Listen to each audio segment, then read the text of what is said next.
A laptop computer was found in the city sewers on Monday, April 22nd of 2013, after screams were heard echoing from below. As far as authorities could tell, there was no owner. All picture files on the hard drive were corrupted, and forensics failed to reconstruct all but one of them. The reconstructed photo partially revealed a terrified man in his late teens or early 20s, and some sort of face behind him. Analysts have disputed whether or not that actually is another face, or simply image noise created as a result of the reconstruction of the photo. Apart from the single image, all that remained on the laptop was a cryptic Word file left open, unsaved. Some see this as the suicide note of a deranged lunatic. Others see it as a prank. All that is known for sure is that over the past 3 months, there have been over 20 disappearances, all leaving no trace. I just hope I can finish this. I need to tell it. I can't not tell it. But I don't have time to finish it. And that's what's horrifying. Because, if I don't tell, then it might get the rest. I have to. I'm on very limited time, but I'm gonna be as detailed as possible. So it doesn't get the rest. Please bear with me, please listen to me. I guess it all started 3 months ago, when we found that secret room. The room in the sewers with the little trapdoor under the rug. When that happened, everything went wrong. But I'm getting ahead of myself, I have to tell the full truth. Or else it will get the rest. I'm 19 years old. Me and my 3 best friends have always been fond of the sewers. We would go down there and explore, at first using rope, then chalk signs, then nothing at all as we learned every twist, turn, and passage to the point where we could find our way around in pitch darkness, something we've had to do on at least 3 occasions when our flashlights died. Now, what's strange is that we never found the room. It was when James asked to join us that the room was discovered. James was more of an acquaintance than a friend, but we often found him hanging out with us. We never told him about our excursions to the sewers, most people thought of that as strange. We had known James for probably 6 months before he overheard us speaking about the sewers. Of course, he wanted to know what we were talking about. So we told him about how we went down into the sewers every now and again to explore. He, of course, wanted to join our next expedition. We said it was fine, and we went early the next Saturday. James wasn't very good with darkness. We found that out the hard way. Or maybe it was the darkness coupled with claustrophobia. I don't know. But, once we got into the deeper levels of darkness, where the daylight ceased to exist, and the tunnels became black, he began to hyperventilate. At first, it was almost unnoticeable. His breathing got quicker, and he moved closer to me. Then, without warning, he began to breathe wildly, and he dropped his flashlight. It hit the ground and went out, and just like that, he was sprinting, and screaming for help, down the dark tunnels. We chased after him. Following his screams, we started to lose all of our sense of direction. We went deeper than we thought possible. We thought we knew these tunnels. But there was one small niche that we had never noticed before that led into an even older series of tunnels. We had to crawl on our stomachs to get through it, and it opened into a tunnel not much bigger than that. We had to crouch down to the point of being on our hands and knees to traverse it. It's in those same sewers that I'm sitting now, with hundreds of white Christmas lights strung up around me and stretching down the tunnel. These won't last forever. The battery I'm running them off of can only keep them lit for a few hours. But they keep me comfortable and serve as a warning. The thing can't stand to be in light. It's coming for me, I know it. But the lights will go out before it can get to me, so I'll know. I'm hiding here because this is the last place it will expect me to go. It's looking for me. But it wouldn't think that I would go into its sewers, its very backyard. I know that it will find me, and soon. But I just hope that this will prolong the inevitable. Long enough for me to get my story out. I've got my phone programmed to dial 911 in 2 hours. And I've got a camera with night vision ready to record when it shows up. So the cops will know to stop it. I just hope they can. We eventually tracked down James, and he was sitting outside a big rusty door. It looked like it hadn't been touched in years. Somehow we convinced ourselves to open it, and oh my god, I just wish we hadn't. This crap would have never happened if not for that stupid door. Oh my god, I'm gonna die, and I have to stop. Panicking won't do anything to help me. I'm past help. Have I told you our names? There was me, Kurt, and then James, Alan, Josh, and Chris. Writing down facts helped me calm down. Just bear with me. I'm almost there. We went in the door. That was a mistake. In the room was an ancient chair and a threadbare rug. Not much else, except a table full of disturbing instruments. And a calendar. The calendar was old and faded, and a dark yellow, but I could just barely make out dates in the faded ink. The calendar was dated for 1903. Over 100 years prior. The table had what looked like torture tools set on it. I recognized a thumbscrew. Josh cut himself on some kind of twisted knife hook thing. Hammers and nails. I shudder thinking of what some of the other instruments were used for. There was what looked like the remains of a skeleton on another table in the corner of the room. A rectangular table with metal rings at each corner and decayed ropes through those metal rings. I felt sick. We decided then that we needed to get out, but Alan tripped over the rug and kicked it to the side. There was a trap door under it. Again, curiosity got the best of us, and we opened it against James's protests. It was pitch black down there. An old ladder led down, but that was it. We shined our lights in, and there were several things that might have once been human remains, but were now nearly dust. At this point, something came over James. He climbed down the ladder into the hole against our protests. After a moment, his light flickered and then died. Nothing but silence from down below. We were just beginning to panic when he casually walked into view. He smiled up at us. His eyes were just empty bleeding sockets. We all just stood there in stunned silence, and then our lights wavered and flickered out. Mine flickered back on for a split second, and we saw some things standing behind him. I don't know what it was. Yes, I do. It was it. The thing that's been hunting me and my friends. It looked very angry. It looked horrifying. It was dead blue skin and decomposing face. I could see its skull through its cheeks. It looked female. It had long decayed hair and a bony frame.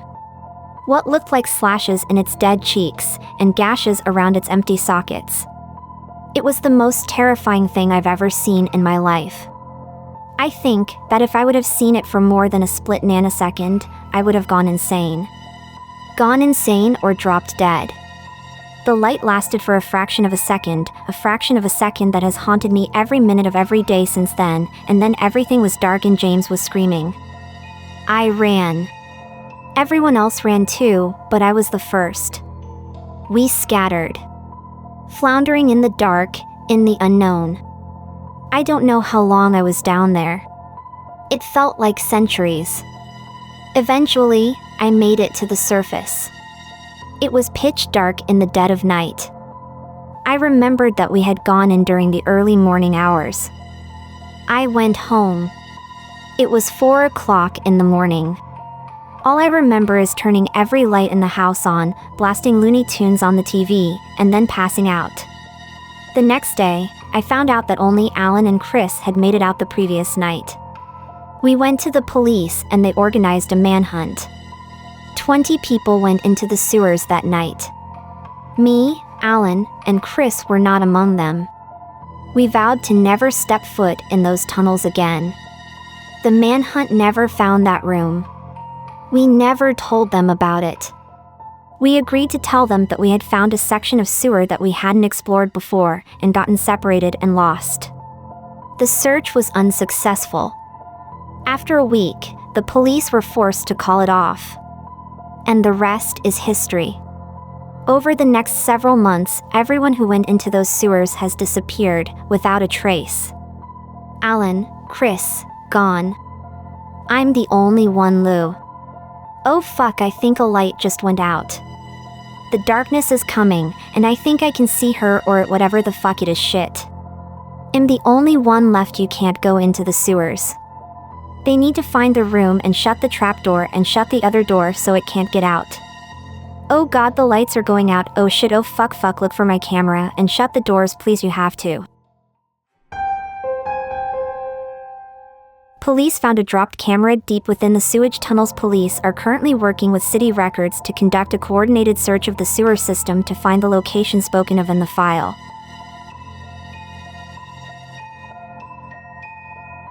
Tuesday, October 11th. Today, I drove my 7-year-old son James into town to go Halloween shopping. I didn't have to buy any candy this year because we live in a cul-de-sac out in the middle of a farming community on the outskirts of the city. I moved last year because I had divorced my wife and lost my old house along with custody of James. It's rather the shit end of the stick, but James and I love Halloween. It's one of the few times a year that Tracy finds it acceptable for my only son to come visit me. James stays with her on every other holiday throughout the year, his birthday, and everything else in between. I get to see him only on my birthday and the week preceding Halloween, unless the high bitch court finds it suitable for him to come spend the night every once in a while.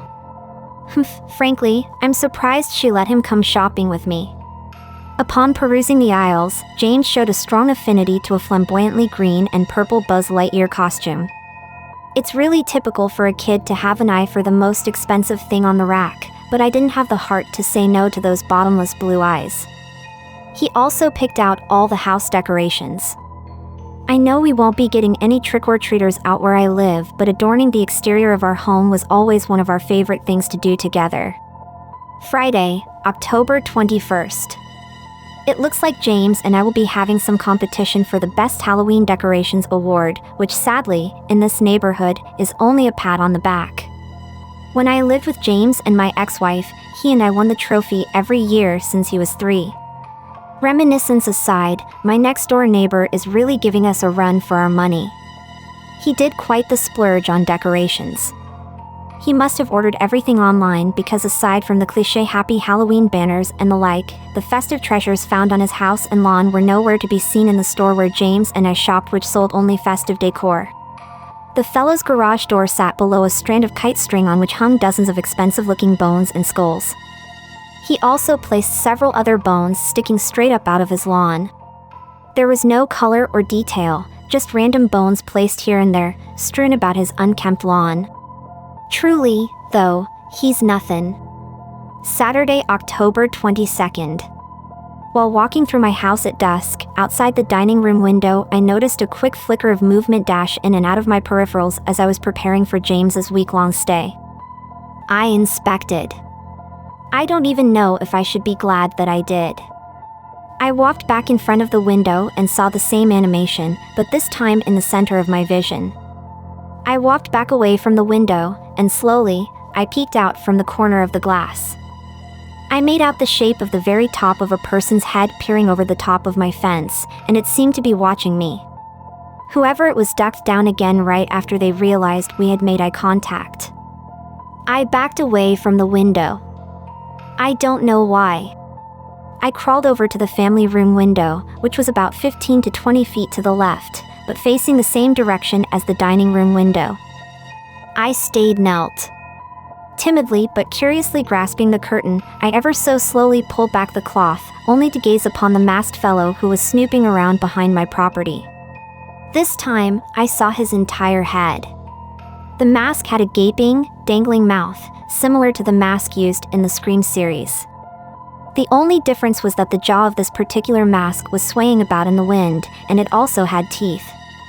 Long, thin, fawn-like growths that appeared almost like the strands hanging from the mouth of a whale, though fewer in number. The expression on the mask was plain, and the color was rather pale, with slight gray discoloration.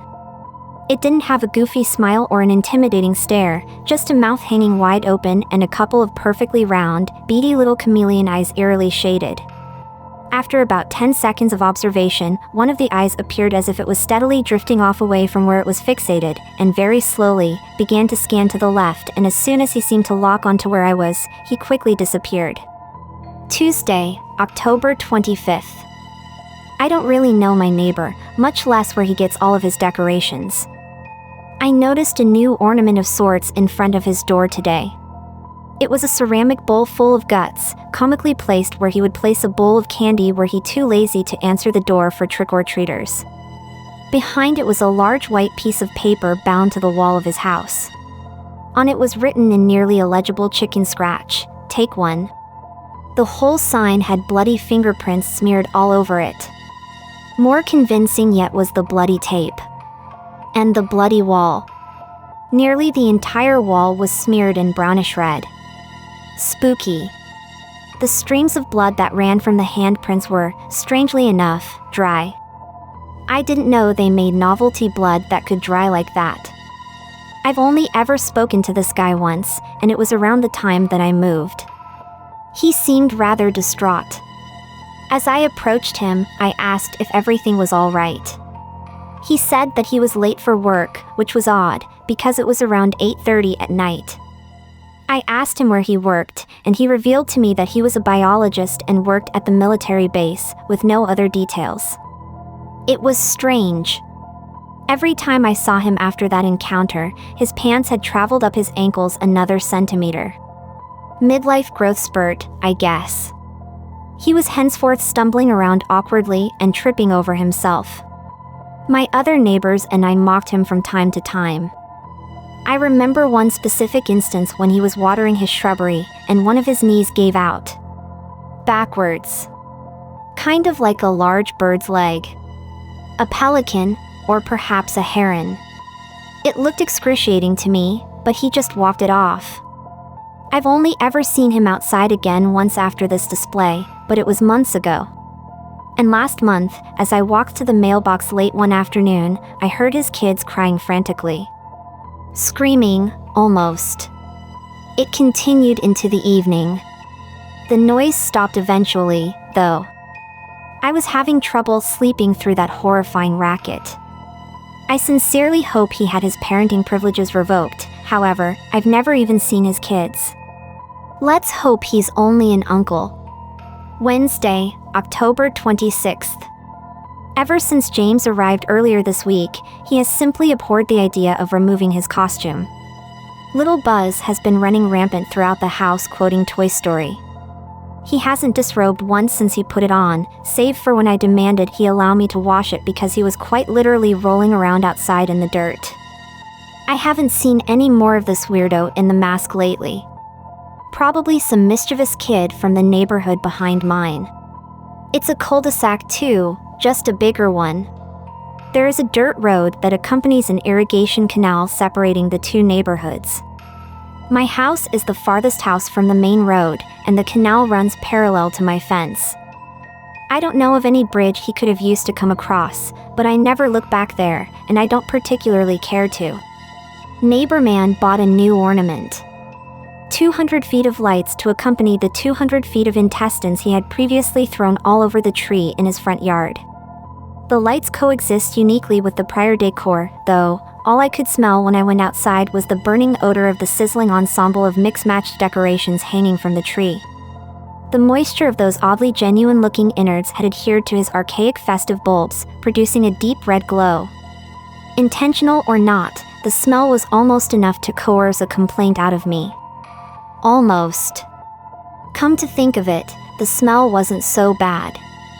Almost like a barbecue. Friday, October 28th. I'm going insane. No simple words can properly describe what I believe I have witnessed. As the sun was setting this evening, I got another glimpse of this masked man. What I saw now was not at all what I would describe as a mask. I was sitting in my living room reading. The bay window in my living room overlooks the entire street, and I had my blinds open. I had startled and looked up and out the window toward the nearly dissipated sun because I had heard what sounded like an asthmatic man gasping for air through a megaphone over top of a vocal, frightened cat. I stood up from my couch and walked briskly toward the window. I cupped my hands above my eyes to deter the sunlight and pressed my face against the window. And I saw it. It was pursuing a small cat. It ran like an ostrich. Where it was not bald and discolored, it was spotted with long patches of spindly hairs and networks of pulsating blue veins. Thinning, isolated strands of gray hair flat against its flaky, decomposing head. Its flapping, low-hung chin keeping rhythm with its bounding stride as the sprinting thing began to overtake a creature built for agility. Ultra-thin, ultra-broad shoulders dutifully bounding up and down in harmony with its tree branch-like arms, easily giving it at least a 5-foot reach. Mammoth hands, chopstick fingers, and those repulsive, chameleon eyes. Buckets of drool spilt impatiently from behind its hellish teeth. Emaciated, stilt-like legs completed the horrific image. Altogether, I observed an 8.5-foot freak show with greasy hair practically leaping from yard to yard chasing this poor kitten for a reason ostensibly beyond simple sustenance. The cat approached a fence on the left side of the street. It leapt towards a delusion of safety. The beast proceeded to effortlessly jump from the sidewalk, over the lawn, and snatch the animal from the top of the fence with its talon-like claws, as a falcon might. The cat didn't stand a chance, nor did it even manage to voice a squeal. The thing disappeared into the shadows with its, meal. An unforgettable 2.5 seconds. Then I thought of my son. He could have very well been in the place of that plaintive animal. No, I should never say such things. Regardless, what am I to do? Forgo what little time I have throughout the year with my boy because a scary monster is on the loose? Tell my ex-wife that my neighborhood in the middle of nowhere has become too dangerous for our son to stay with me? Buy a rifle and hunt the thing myself? No matter. With only 2 days until Halloween, I doubt there will be any more trouble. Saturday, October 29th. I've thought about calling the police, but for what, exactly? I definitely couldn't call in and report a burglar or even anything human for that matter, because they wouldn't be looking for what needed to be caught. No one can know. Earlier tonight, my neighbors threw a street-wide costume party at their place down at the entrance of the street. I didn't go because I had to work late, and after I picked up James from his friend's house, we anticipated having a game night with just the two of us. Sometime during the night, James took a bathroom break. He was gone for over 15 minutes. When he returned, he seemed excited to inform me that he looked out the living room window, in between the blinds, and saw what he described as a really tall, weird-looking person with a bag running patiently to the house where the party was being held, empty bag in hand. According to James, it would disappear into the backyard of the house, and seconds later, bolt out of the yard with a full bag and tear off towards my neighbor's house, wearing a costume. It repeated this process several times, each time wearing a different costume than before. He said that on its last round, it stopped in the middle of the street, cocked its head to the right slightly, and its right eye slid to the side of its head and stared right at him as if there weren't blinds between them. He said that it then turned its head 180 degrees and locked eye contact with him, and then its colossal mouth sluggishly transformed from a probing expression to the widest smile he thought he'd ever seen. Millions of teeth were his exact words. He said that its smile had then hastily collapsed, dropping the chin into a visible freefall which ended with a swinging slap on its chest. It then darted off into my reclusive neighbor's yard, and that was when James decided to come alert me of his findings. I thought of that horrid monster smiling at my beautiful boy. I despised the idea. I tried to envision what that particular smile might look like, though I really couldn't. I didn't think a flapping maw that gargantuan had the muscle to maneuver that flailing chin in the first place. Then again, it has to eat sometime. Sunday, October 30th. More decorations were, stealthily as always, erected by my mysterious neighbor. A couple dozen or so skeletons, all different sizes, all dressed in cliché Halloween attire. There was a Marilyn Monroe skeleton, a Darth Vader skeleton, an Abraham Lincoln skeleton, so on, so forth. Every one of them was strung up by the back of its neck, feet swinging, head looking down. I really wanted to ask this guy how he comes up with all this. Where he gets it all. Perhaps if he knows that last night's rain washed the color off of most of his little knickknacks. Gotta hand it to him, though. That slew of morbid decor in combination with his filthy, run-down, cobweb-covered home emits a true horror movie feel. It's now just past midnight.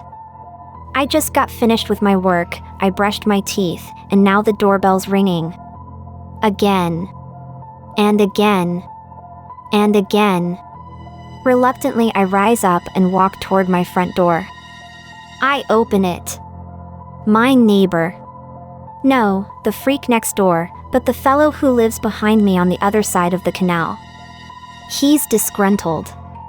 He's practically out of breath and is threatening me about something, but none of it is sinking in because one of the skeletons hanging from my neighbor's tree, a newcomer, is staring right at me.